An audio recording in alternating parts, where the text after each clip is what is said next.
Urban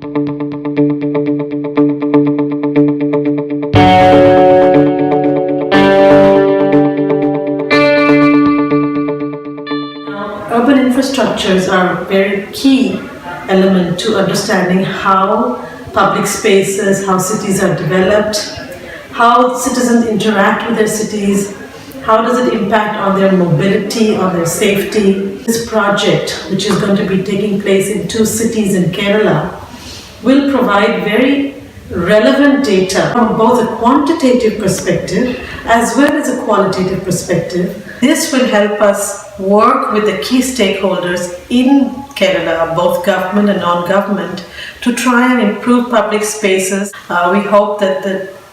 findings will inform both policy as well as programmatic interventions, make these 2 cities in Kerala more safe and accessible and inclusive for women, specifically women who are living in low-income neighborhoods. For me, urban infrastructure is a whole lot of system of facilities and services which helps its citizens to live a full life in the public spaces of the city. Therefore, it should be inclusive of gender, of different abilities. When we approach urban planner or some authorities of the city regarding the violence on women facing in the public spaces of the city, they tell us that you are lying, or do you have any data on this? I think we will get that kind of a data, a reliable data from this study. Sakhi can use this data for a wider advocacy with the city authority, especially Trivandrum city and also Kochi city.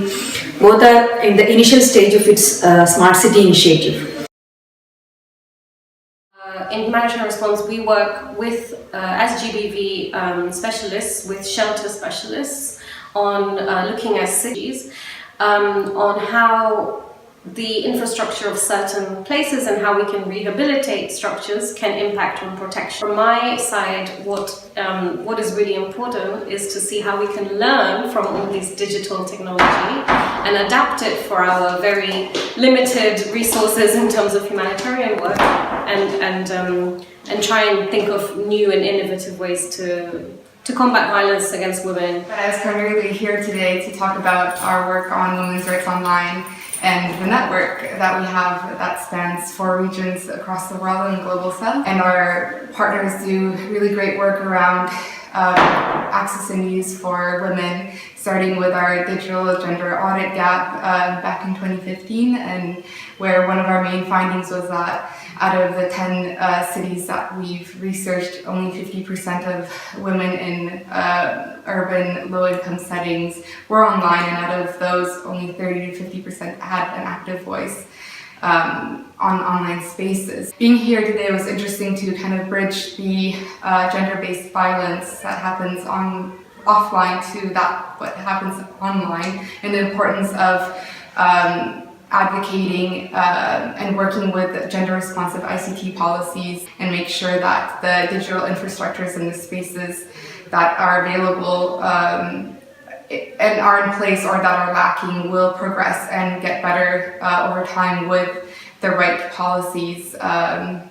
ICT-based and beyond, actually, in the realms of legislation, regulation, and data protection spaces, and also the technical spaces when we look at online platforms that are being built, but also social media, especially for women with the right digital trainings and skills to be online and be active and empower themselves. I've been doing research into gender and gender norms for many years now, and